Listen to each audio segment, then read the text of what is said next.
বাংলাদেশের মানুষ কখনোই আসলে দাসত্ব কারো কাছেই মানতে চায়নি। এই জনগোষ্ঠী রাজনৈতিকভাবে স্বাধীন হয়েছে, একটা রাষ্ট্রপত্তন করেছে একটা রক্তক্ষয়ী সংগ্রামের মধ্যে দিয়ে, কারো দয়া দাক্ষিণ্যের মধ্যে দিয়ে নয়। প্রধান উপদেষ্টাটি সাক্ষাৎকারে প্রধান উপদেষ্টা উল্লেখ করেছেন বাংলাদেশ ভারতের সম্পর্ক ভালো না থেকে উপায় নেই, এই প্রথম তিনি এভাবে বললেন। আপনি কিভাবে দেখেন যে বাংলাদেশ ভারত সম্পর্ক কি ভালোর দিকে যাচ্ছে কিনা? মানে প্রতিবেশীর সাথে তো সুসম্পর্ক রাখাটাই সাধারণ কিংবা প্রাথমিক লক্ষ্য হওয়া দরকার। এটা যে কোনো রাষ্ট্রের ক্ষেত্রে প্রযোজ্য। যদি একেবারেই অসম্ভব হয়ে ওঠে সেটা তো আরেকটা বাস্তবতা, কিন্তু সাধারণভাবে তো সুসম্পর্কই লক্ষ্য হওয়া উচিত। কিন্তু সুসম্পর্কের ভিত্তি তো হওয়া উচিত একটা পারস্পরিক মর্যাদা, পারস্পরিক স্বার্থের যে একটা স্বীকৃতি এবং একটা ন্যায্যতা প্রতিষ্ঠা হওয়া। সেটা না হলে তখন যদি বলা হয় যে একটা অধীনস্থতা আছে অথচ এটা সুসম্পর্ক, তখন এটা আসলে কেউ না কেউ দাসত্ব মেনে নিচ্ছে। বাংলাদেশের মানুষ কখনোই আসলে দাসত্ব কারো কাছেই মানতে চায়নি। এই জনগোষ্ঠী রাজনৈতিকভাবে স্বাধীন হয়েছে, একটা রাষ্ট্রপত্তন করেছে একটা রক্তক্ষয়ী সংগ্রামের মধ্যে দিয়ে, কারো দয়া দাক্ষিণ্যের মধ্যে দিয়ে নয়। সেই জায়গা থেকে আমি বলবো যে এক তো হচ্ছে আমাদের রক্তক্ষয়ী সংগ্রাম আমাদেরকে আরও বেশি করে আমাদের স্বাধীনতা, আমাদের সার্বভৌমত্ব, আমাদের মর্যাদার যে প্রশ্নটা, এটাকে আমাদের সামনে একটা কর্তব্য আকারে রেখেছে। কিন্তু এটা আমাদের দুর্ভাগ্য যে আমরা সেই পথে হাঁটতে পারিনি এবং বাংলাদেশ নানাভাবেই পার্শ্ববর্তী দেশ ভারত সহ বিভিন্ন দেশের কর্তৃত্বের মধ্যে থেকেছে।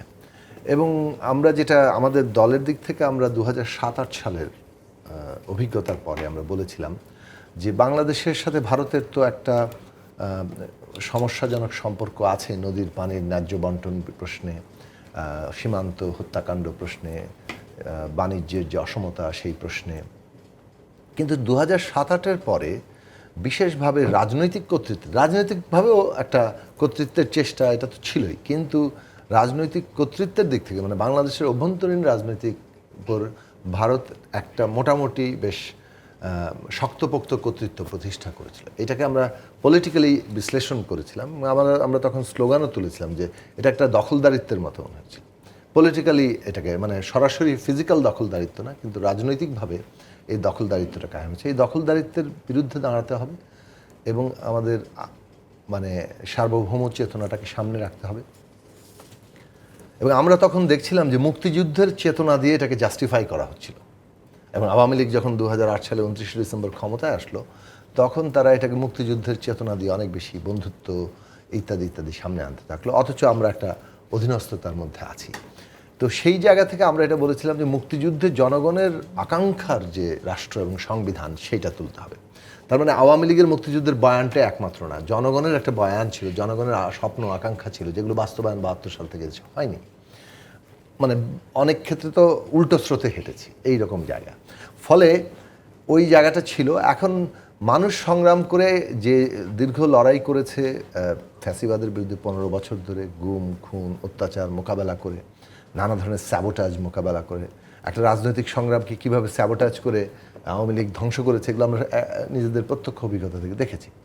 সর্বশেষ এই যে জুলাই আগস্টে আমাদের ছাত্র শ্রমিক তরুণরা জীবন দিয়ে, এবং যেখানে শিশু নারী বৃদ্ধ বাঙালি আদিবাসী হিন্দু মুসলমান সকলেই যেখানে অংশ নিয়েছেন, জীবন দিয়েছেন, আহত হয়েছেন, এই পুরো জাগরণের মধ্যে দিয়ে একটা রায় পরিষ্কারভাবে হয়েছে যে বাংলাদেশ সার্বভৌম মর্যাদা নিয়ে অপর রাষ্ট্রের সাথে সম্পর্কিত হবে।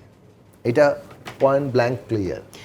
এটা অন্য রাষ্ট্রের সাথে আমরা যেটা বারবার ভারতকে বলেছি যে ভারতের এটা এখন উপলব্ধি করা দরকার যে 15 বছর ধরে তারা যে রাজনৈতিক কর্তৃত্বটা কায়েম করেছে এটা বাংলাদেশের মানুষ আর নিচ্ছে না, এবং এটা না নিচ্ছে না বলেই তারা এরকম একটা অভ্যুত্থানের দিকে এগিয়েছে এবং সেই অভ্যুত্থান সফল হয়েছে।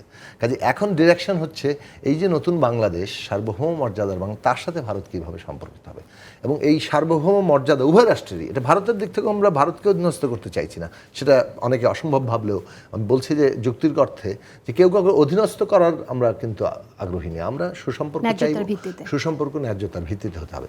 এখন বাংলাদেশের আমরা মনে করি আমাদের দলের দিক থেকে আমরা মনে করি যে বাংলাদেশের সামনে একটা বিরাট সম্ভাবনা, কেবল দক্ষিণ এশিয়া নয়, দক্ষিণ বিশ্বে মানে গ্লোবাল সাউথে বাংলাদেশ অন্যতম নেতৃস্থানীয় দেশ হতে পারে এবং তার ইকোনমি একটা $1 ট্রিলিয়ন ইকোনমির দ্বার প্রান্তে। আমাদের দরকার সুশাসন, গভর্নেন্স, মানে সুশাসন কথাটা মানে অর্থাৎ একটা যথাযথ গণতান্ত্রিক শাসন, রাষ্ট্র পরিচালনা। আমাদের দরকার হচ্ছে আমাদের শিক্ষা এমন জায়গায় নিয়ে যাওয়া, দক্ষতা এমন জায়গায় নিয়ে যাওয়া যাতে করে আমরা দেশের বাইরে সব জায়গায় আমাদের নাগরিকদেরকে ওইভাবে প্রস্তুত করতে পারি। আমাদের দরকার অবকাঠামো এবং জ্বালানি নিশ্চিত করা। এগুলো যদি আমরা করতে পারি, আরও অনেকগুলো প্রসঙ্গ বলা যায়, আমি সংক্ষেপে যে কথাটা বলতে চাইছি যে বাংলাদেশ ওই জায়গায় সম্ভাবনায় আছে। ফলে এটার সাথে একটা গুরুত্বপূর্ণ শর্ত হচ্ছে আমরা আন্তর্জাতিক সম্পর্কটাকে কিভাবে সাজাচ্ছি। আমরা আমাদের স্বার্থের ভিত্তিতে অপর রাষ্ট্রের সাথে যত দ্রুত সুসম্পর্ক প্রতিষ্ঠা করতে পারবো, তত আমাদের এই যে বিকাশের সম্ভাবনাটা এটা বিকশিত হবে। কাজেই এইটা একদিক থেকে আমি এভাবে রিড করতে চাই প্রধান উপদেষ্টার কথাটাকে, যে আমাদের নিজেদের স্বার্থেই আমাদের সুসম্পর্ক প্রতিষ্ঠা করতে হবে এবং কিন্তু কোনো অংশেই আমাদের ন্যায্য স্বার্থকে ছাড় দেওয়া যাবে না।